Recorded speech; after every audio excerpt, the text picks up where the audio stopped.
Welcome to AfriPlus News Channel. Today, we bring you an explosive development that is shaking the very foundations of Ghana's healthcare system and exposing the government's troubling priorities. For 10 long months, Ghana's nurses and midwives, the very lifeline of the health sector, have been left without salaries. 10 months of survival without pay, while the nation struggles under economic and social pressure. But instead of urgently addressing this dire situation, the Ghanaian president has found time to accept undocumented migrants from America. Why are the people entrusted with saving lives being left in despair, while political leaders engage in international deals that bring no immediate relief to the suffering citizens? Stay tuned until the end of this analysis, because what we are about to uncover is not just about wages, but about governance, accountability, and the future of a nation. And before we begin, remember to like, share, and subscribe to AfriPlus News Channel for more critical updates that matter to you. The first issue at the heart of this crisis is public sector neglect. Nurses and midwives are the very pillars of Ghana's healthcare system, standing at the front line of life and death every single day. Yet for 10 months, they have been forced to work without pay. We are just pleading on the government to pay us. We've been working for 10 good months, no salary. Personally, my rent expired in 15th August. I've not been able to pay. My landlord is always asking, when are you paying? I'll be like, they'll pay us, please give me time. I stay at Spantine, I wake up Kolebu. I take transportation, 42 cities to work every day. How do they expect me to get that money to come to work? You go to work, doctors will write, check patients' vitals, 15 minutes, 30 minutes, do RBS, 5 minutes, 10 minutes. You bath patients, you tend patients every 4 hours. I'm doing all this just for the minister to tell me that he appreciates the work that I'm doing. Appreciation, babe, I don't understand. Which form of appreciation? How can somebody work and you tell the person I appreciate you for 10 good months? I can't stand it. I'm owing rent. What should I do to be able to pay my rent? I don't understand. They should pay us. Enough is enough. How does a nation expect its hospitals to function, its patients to be cared for, and its children to be delivered safely when those responsible are abandoned by their own government? If the government is not ready to pay us our salaries, they should rather revoke our appointments so that we go home and then find something better to do. Because we can't be working on empty stomach. How do you expect me to reassure a client on an empty stomach? Where is the love to work? We can't work diligently when we are hungry. So we are pleading on the government. And then I want to give an advice to all of us. I do not want to politicize anything, but then there is this thing separating. The moment it's about a nurse or a teacher, then you hear one saying, all those of you saying, congratulations to you, thank you. Listen to this scenario. You're starting school 2017. Move from your parents. Imagine, since 2017, my school till now, as I speak right now, the NSS, Mimi area, me and Pikachu me said, because of Sikari, me and Pikachu me said, I should go and tell my colleagues, I am to a someone, yes, I can mention his name. Back to my MP. Yes, he told me. He told me that. If the health workers who save lives cannot survive, what does this say about the country's priorities? How would you feel if the very people responsible for your health had to choose between feeding their families and showing up at the hospital to care for you? The second issue is political optics, the way leaders choose to be seen in times of crisis. While Ghana's nurses and midwives are striking and marching on the streets, the president is busy projecting his image abroad by negotiating deals to accept undocumented migrants from the United States. This raises a painful question. Why is the plight of Ghana's own citizens being overshadowed by external interests? Can a government truly claim to serve its people when it seems more invested in international recognition than in the welfare of its workers at home? Now, I never cry, but today I can't control myself, Honorable Minister. Honorable Minister, I can't control myself. I am in the person of Stephen Kwajote. I stand here on behalf of 6,500 nurses and midwives across the length and breadth of Ghana. Honorable, we came here to submit a petition to your high office.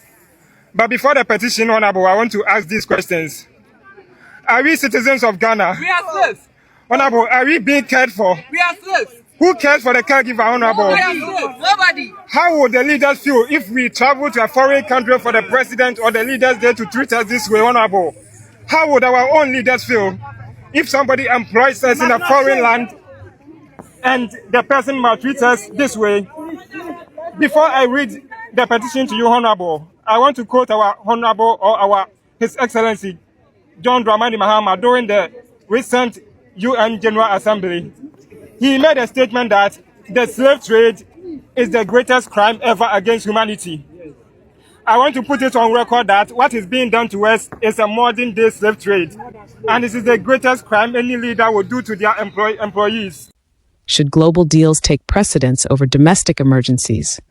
Unfortunately, BBC exposed Ghana on what they are doing with the deportees that they are receiving from USA. As you all know, Ghana agreed to receive as many deportees from USA as possible, but they have to be from West African country. But why is Ghana taking these people to Togo through back door? So this is what happened. BBC interviewed someone from Nigeria. So this Nigerian person is a deportee from USA to Ghana. So he is saying that they were taken to Ghana in a military camp, and this camp, they don't have water, they don't have good food, and they were requesting to be taken somewhere safe where they will be able to access food and also water. So this guy is saying that later on, 6 of them, they were taken to a different location, but they found themselves in Togo. They were asking, why are you bringing us in Togo? They are saying that this Ghanaian police, they bribed the Togo police in order for them to be taken to Togo. So they were taken to a hotel in Togo. They are saying that they are not even able to receive money from their relatives because they don't even have any documents. If they want to receive money from their relatives in order to cater for the bills, they have to use the documents of the staff, of the people who are working in this hotel. So these people, they are saying that they were taken to Togo through back door, not through the main border. They are saying that the Ghanaian police, they bribed the Togo police in order for them to be taken inside. In fact, they are saying that the Togo government, they are not even aware of what is going on. So BBC, they are saying that they tried to interview the Togo government, but they did not give any comment. Also, they tried to talk to Ghanaian government. They also did not give any comment. And also they tried to... Or is this a deliberate distraction from failures in governance? The third point lies in public frustration, which is rapidly reaching its boiling point. Ghana is already suffering from economic strain, inflation, and rising unemployment. Now the very backbone of healthcare delivery, the nurses and midwives, are forced to abandon their wards and take to the streets. Is this not a sign that the people's patience has snapped? How can a nation expect stability when those entrusted with saving lives are compelled to protest for basic survival? And if health professionals are treated this way, what hope is there for teachers, civil servants, and the millions of unemployed youth who are equally desperate for survival? Could this neglect ignite broader unrest, leading to consequences far beyond healthcare? At the center of it all is a moral question of governance and justice. Is it not wickedness when a government denies its healthcare workers 10 months of salaries, yet finds resources and political capital to welcome foreigners into the country? Should charity not begin at home? Should the government not first secure the dignity and survival of its own people before making commitments abroad?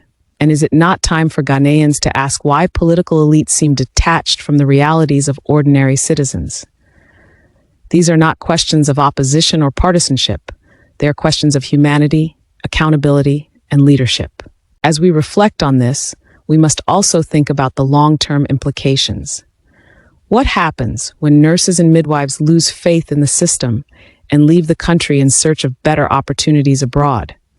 What happens to patients in Ghanaian hospitals when there are no professionals left to treat them? Could Ghana face a mass exodus of skilled healthcare workers, leaving the nation vulnerable in times of crisis? And will history remember this government as one that failed its own people at their time of greatest need? In conclusion, this issue is not just about 10 months of unpaid salaries. It is about a government that seems to prioritize image over substance, external deals over domestic survival, and political gain over the welfare of its own people. Ghana's nurses and midwives are crying out not just for pay, but for dignity, respect, and recognition of their critical role. The question now is, will the government listen? Or will it continue to ignore the voices of those who carry the nation's health on their shoulders? We urge you, our viewers, to drop your thoughts respectfully in the comment section. Do you believe the government is failing its health workers? Should international deals take priority over domestic welfare? Or is this simply a reflection of deeper systemic problems in Ghana's governance? Your voice matters, and your opinion could shape the debate. We thank you for watching this analysis on AfriPlus News Channel. If you found value in this discussion, support us by joining our channel membership or giving us a super thanks to help us continue bringing you independent, critical news analysis. And don't forget to like, share, and subscribe so you never miss out on updates that matter. Disclaimer: this video is for news analysis and informational purposes only. AfriPlus News Channel does not intend to defame, incite, or target any individual or institution. All information presented is based on publicly available reports and commentary, and viewers are encouraged to form their own opinions respectfully.